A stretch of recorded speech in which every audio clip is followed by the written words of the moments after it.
Hi, it's Caleb with Terrytown RV. I'm here at a 2022 Jayco J-Feather Micro 171BH, and we're going to do an orientation today. We'll start here in the front with your power tongue jack. So this bottom switch here is going to do your light, and then you have switch here to raise and lower the tongue jack so you can hook and unhook from your vehicle. If this were to fail for any reason, you can remove this rotary cap here. And in your passenger storage, you have two cranks. You're gonna want to look for this crank here. That is what you'll use to manually crank that jack up or down. Behind that, you have two 20-pound propane tanks with a regulator in the middle. Whichever way this arrow here is pointed is gonna be the tank you are using. So point it towards whichever tank you want, and then once that tank goes empty, switch it to the other side. You have your location for a battery right here. You can fit up to 2 batteries there. You do typically need a special box for the 2 batteries there to make that fit. And you have a hookup for a portable solar panel if you want to trickle charge your batteries as well. Come around to the side here. You'll notice on your front marker lights, there's this extra plastic tab there. That is for a Furrion side view camera system. There's one on either side of the unit. Those basically just help you see down the side when you're going on the road. You obviously have a bit of a blind spot with pulling a trailer. You can only see so much through your mirrors, and so that's going to help reduce that blind spot, make it a little bit more comfortable for you when you're going on the road. In your passenger storage here, talked about that crank already. You have the second crank here. That is going to be what you'll use for your stabilizer jacks. So to crank those up or down, they are for stabilization only, not for leveling. So you'll level the unit out front to back by raising or lowering your tongue jack.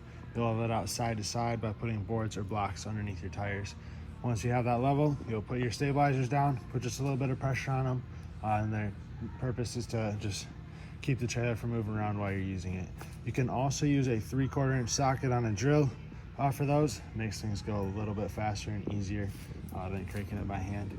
And you'll also notice a few other things in here. There's a box and some stuff on the other side. That's for your J port, which we'll see in a little bit.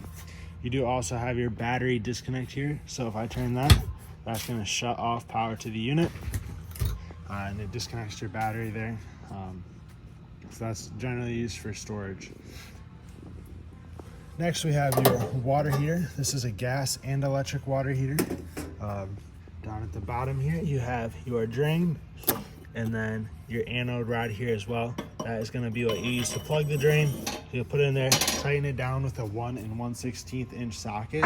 And then when you turn your water on, the tank here will start to fill. Before you turn it on gas or electric, make sure there's water in the tank. To do that, you can pull on your pressure leaf out here and water's gonna come out. That's gonna tell you there's water in the tank and you're good to turn it on. The switches for it are inside, and it's all electronic ignite, so you don't have to let it pilot or anything. When you're all done camping or all done using your water heater, I recommend you take your anode rod out. That way your water can drain out of there from the tank, and it's not just gonna sit in there. And over time, that anode rod does corrode as well, so that's gonna give you a little bit more life out of your anode rod. You have all your water connections here. So this is your black tank flush. We'll cover that in just a second. You have your city water connection here. That is gonna be if you're hooked up to water full time. So you just hook a hose up to that, turn it on, and that'll be what creates your water pressure. With the city water connection, I do recommend a water pressure regulator. Generally, city water is designed for a house, which can withhold a little bit more pressure than an RV. So using that water pressure regulator is gonna lower that down into a more reasonable range. Otherwise, you risk bursting your lines, which could cause leaks and everything. If you're rustic camping, off-grid, or boondocking, anything like that, you'll use this to fill your freshwater tank. So just stick a hose in there. It's a gravity fill. Once your freshwater tank is full, you'll be able to turn your water pump on inside, and that's going to allow you to use the water from your tank. Down below here, you have a couple drains. So this one right here is the drain for your freshwater tank. So when you're done camping, turn that 180 degrees to drain that out. And you have 2 drains there as well. Those are your low point drains for the water system. It's the lowest point of water in the system. You'll use those primarily for winterization. You're gonna open them up, let the water drain out of them, and then you run antifreeze to the system. We have your outdoor shower here. It's gonna be hot and cold water with the shower head there.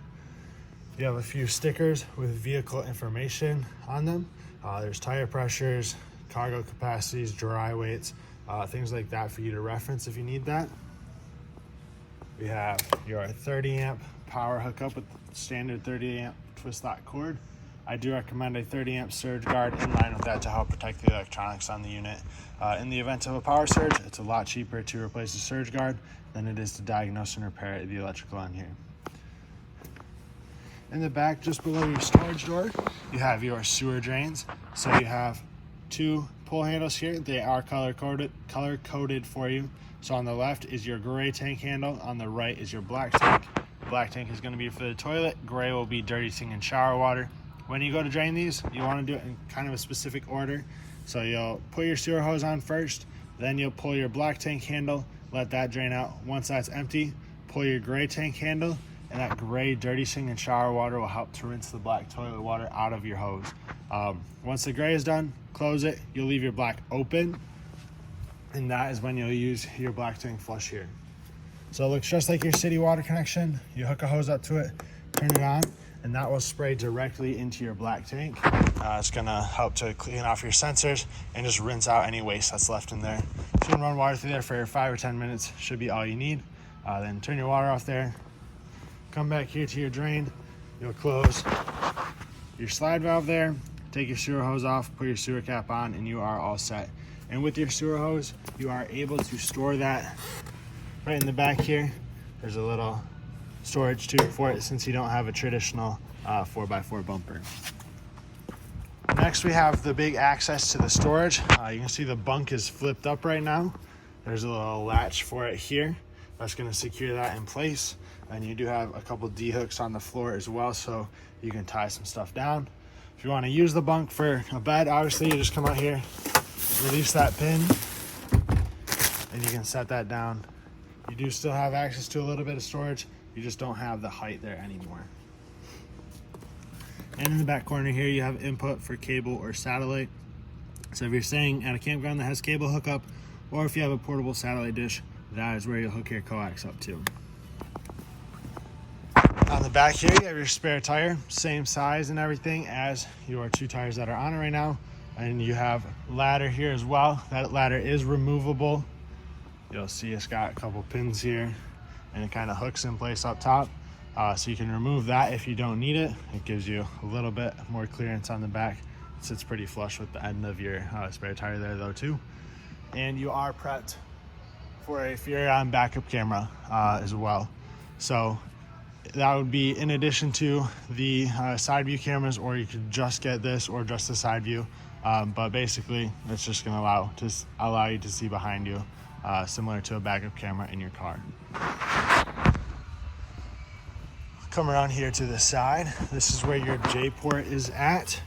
So that table and griddle will slide into here, and you have a quick connect LP line there to hook your griddle into, and that's tied into the propane system. This is going to be the back side of your refrigerator. It's just access to the wiring and everything, mainly for service stuff. You have 2 outside speakers. You have a TV mount out here if you want a TV outside. You also have an output for your coax and 2 110 outlets. This vent here is going to be for above your stovetop. So there's 2 little tabs on it that you'll pop open so that this can vent outside. Otherwise, when you're not using it, you'll snap it shut. That way that seals that off. Have your furnace exhaust here, and then a light switch which does the blue light underneath the steps. With your solid steps, when you take these in or out of your door, you want to make sure that the door is open all the way. You just pick them up, swing them right inside. They're going to latch on the left side there, and they'll sit up against the door frame. You'll notice that it wiggles around a little bit right now. Once you close your door over top of it, the door is going to pinch that on either side and help secure those in place. Your legs on here are also adjustable. To extend them, just pull on them. It's a little hard to do with just one hand here. To retract them though, you'll push the tab here, and that's going to retract those. Pull the blue handle to release the lock, and then you'll set them down. When you set these down, you want to be sure the top of your step here is as flush to the bottom of your door frame as possible. That way your door has enough clearance to close over top of it. And with your door, you do want to just be aware of where it's at when it's open. You'll notice it overlaps your awning arm when it's fully extended. So if you go to run your awning out with your door fully open, it's going to hit the awning arm. Then we have the other side of the passenger storage here. So this is the J-port stuff. You have that table and the arm for it. And like I said, the griddle's in the box. You have 110 outlet here and 2 light switches for outside. So that'll do your LEDs there on the front. We'll head inside here now. You're gonna have your main control panel just inside the doorway. So up at the top, you're able to check the levels of your holding tanks and battery. So you just push the buttons there. As those fill or empty, you'll see it will light up to what level it's at. Shows optional gray 2 on here. You do not have a second gray tank, so that is always going to read empty. You have 2 lights here for living room and awning. There's controls for your water heater on electric and on gas. Like I said before, it's electronic ignite. You can run both of these systems at the same time. That's actually going to heat it up the fastest. But if you're hooked up somewhere where you have shore power, I would recommend you just plug it or turn it on electric because you don't pay for the electric at a campground when you're staying there, and it'll help save your gas. This switch here will be for your water pump. So once your freshwater tank is filled, just come in here and flip that on, and that will be all you have to do for that. Then you have your awning, extend and retract. So for this, we'll hold down extend. Once again, be aware of where your door is at. You do have to hold down the switch here in order for this to go, and it's not going to stop automatically as you run it out, so you want to kind of watch the awning as well. There's going to be a little fabric piece that hangs down, which we'll see right there, and you'll also see the bare awning tube. That's going to be your indicator that it's fully extended. To retract it, just hold down retract, and once it gets up against the side of the unit, it's going to stop. So we'll close that up a little bit later. We'll go through the rest of the coach here now.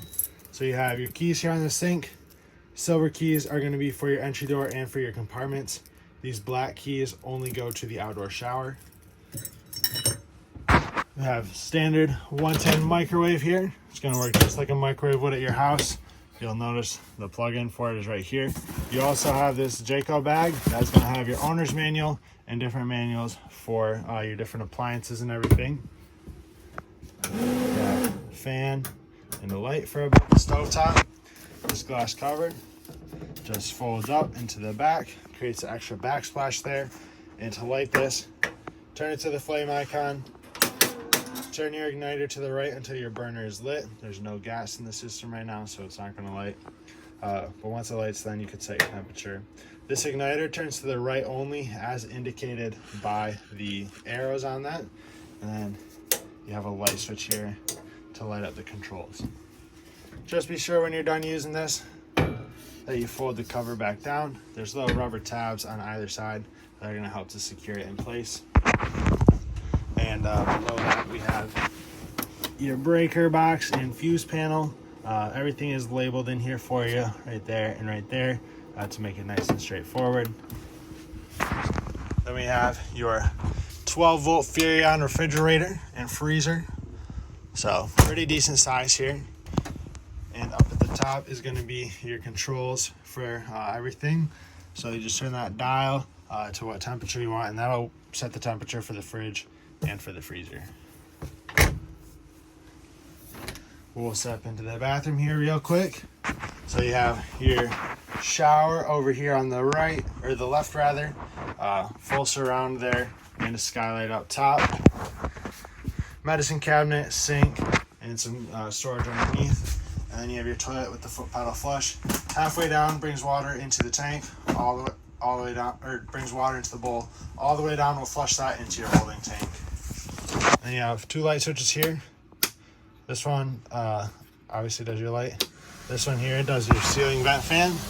Up top, you do still have to manually crank that lid up and down there, but the fan switch is right there. Then we have the 2 bunks in the back. Once again, access to the storage there. You can still see out that entry door. You do have your solar controller here as well. It's going to be preset to your solar panels on the roof and to your battery once the batteries are installed. So you won't have to worry about that. You have your thermostat here for the furnace. So on the top is going to be your on-off switch, and then on the bottom there's a little slider there to set your temperature. And the further you push it to the right, the warmer it goes.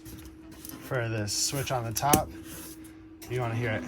You hear it just kick on the furnace there. But to turn it off, you want to hear it kind of click into place. To the right is off. With the furnace, it does do a cool down cycle, so it's going to run and cycle for a few more minutes here before it fully shuts off. Then we have your booth here. This does turn into an extra bed.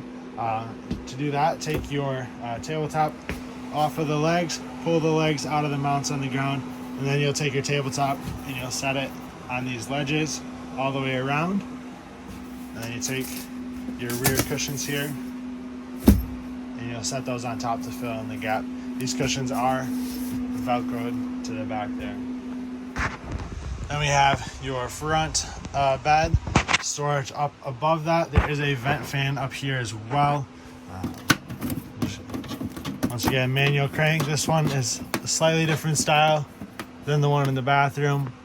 Fan controls are right here. And you have your different fan speeds. Turn your fan off. You can lock this fan closed as well. So once you have this fully shut, if you push up on that, that's going to make it so you can't turn the knob there. You also have your TV and radio combination unit here. For this, turn it on. There's a little bit of a delay with it turning on, but let it fire out. There it goes. And it has radio built into the bottom, and also you can watch normal TV on it. So right now it's on TV. We're not going to get any channels here inside our warehouse, unfortunately. And then if we hit this button here, this button, that's going to take us through your different modes. Go down to FM radio, and that will then bring up the radio. Do a scan. See if we get anything. It's not looking like it, but that's how you go to that. You also notice there was Bluetooth on there, so you can pair your phone and play music through your phone to here as well. But that looks like everything inside of here. Hope this video is helpful to you. If you have any questions, please feel free to reach out. We'd love to get those answered. And thank you for choosing Tarrytown RV.